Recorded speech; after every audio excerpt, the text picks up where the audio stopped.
Every single week, we are joined by the Taxpayers Alliance, and we look at some examples of this and have a little natter and a debate about them. John O'Connell joins me. Good evening to you. Evening, Michelle. Now, this is basically two reports have been published yesterday. Public Accounts Committee has estimated, it's all about the COVID cost, of course, the lifetime cost of the government's measures, they say will reach £372 billion in May 2021. Taxpayers, of course, will be on the hook for an estimated £26 billion of fraud losses from bounce-back loans, and current PPE stockpiling is costing approximately £6.7 million a week. Of course, we have to spend on this. It was a national crisis, but spending with little accountability would suggest to me, at least, that this bill is going to keep on growing. So, John, good evening. Tell me your thoughts. Well, yeah, as you say, the Public Accounts Committee, which is the committee of MPs in Parliament that scrutinise public spending, have found an absolute huge bill for the cost of COVID. Now, as you said, Michelle, of course, this is slightly different. You know, we uncover waste every week and it's normally, you know, straight up outrageous. This one, as you said, was a time of emergency, a time of crisis. So some fast decisions needed to be made and mistakes were going to happen. And I think that was sort of fair enough. Everybody was going to give them the benefit of the doubt. But as we start to come out the other side of the pandemic, hopefully, we can start to assess exactly what it's going to cost taxpayers. Now, just because we're giving them the sort of freedom to make quick decisions at the time doesn't mean that we can't then scrutinise afterwards and hold people accountable where money was wasted. So 26 billion on bounce-back loan fraud. We said at the time that if you're going to give out money very quickly, which was the right thing to do, it landed in the bank accounts of small and medium-sized businesses within 12 hours. Great, it was a time of crisis.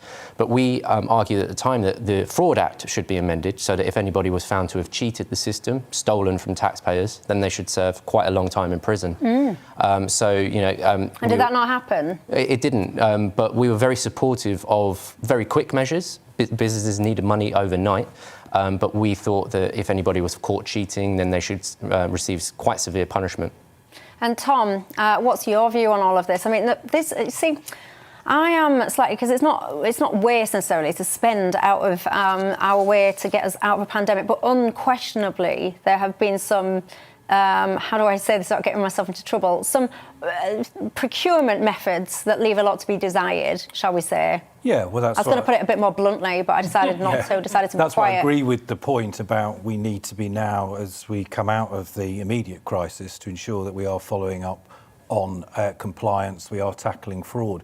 But I do think, actually, I mean, I'm not always the biggest fan of the civil service, of technocrats, but I do think this will go down in history as one of the quite remarkable responses to an external shock. I haven't met a single business or a person who didn't get paid as a result of being told that they were laid off as a result of the furlough scheme. You can't say that about universal credit. You can't say that about some of the big IT schemes that were rolled out in the NHS.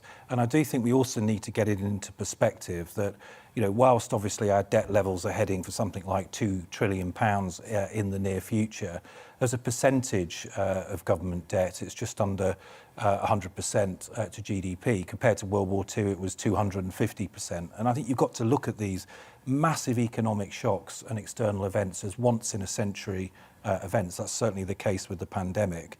And that, to me, is the rationale for why the government's borrowed as much money as it has. Is that fair in your mind? Yeah, to an extent. I mean, as I said, I think a quick response was necessary. I think that ministers and officials were well within their right to act quickly. But we've got every right to now know, as part of a swift public inquiry, just how the money was spent and whether how much of it was wasted. Look, there is some waste in this. Of course there's some waste in this. We know that there's some PPE that's not being used. There was over 500 million spent on the ventilator programme, only 10% of which was being used, according to the NAO. So we do know that some waste happened. Now, you know, it wasn't the sort of classic waste that me and you talk about every week, but we've got every right to now know in a swift public inquiry just how much taxpayers are on the hook for. And then, of course, paying for this into the future, we would argue that the government need to get a grip on spending because they're planning to spend even more money.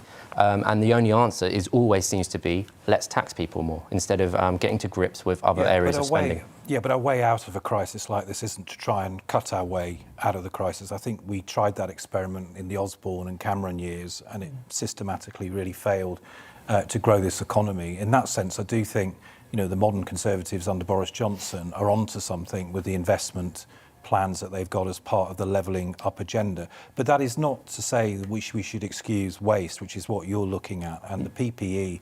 Well, day-to-day spending over that period never really went down all that much. It was about what areas of government spending you were looking at. Local government in particular took a fairly big hit, but most of Whitehall was protected, for instance.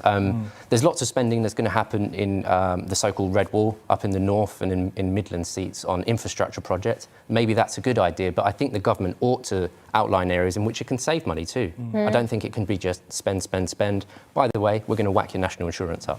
Yeah, indeed. And I think, you remember, there's that old saying that there's no such thing as a free lunch, but then we had that eat out to help out thing and people were lapping it up, weren't they, going there for their free food and all this and all that. And I sit there and think, this is going to come back and bite us, that is, but was you just going to make a point then in return?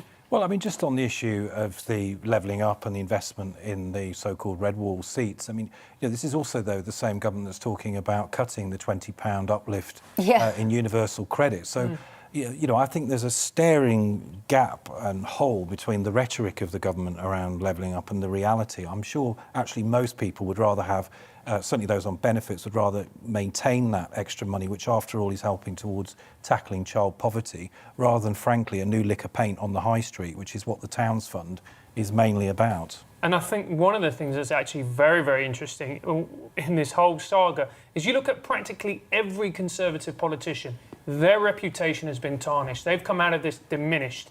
The only one who you could argue has had a good pandemic is Rishi Sunak. And actually, I'm looking at Rishi and I'm looking at him delivering his speeches. I'm looking at the way he's handled this entire saga and I'm thinking to myself, he's the only one who's come out of his reputation improved and we're probably seeing a future Prime Minister as a result.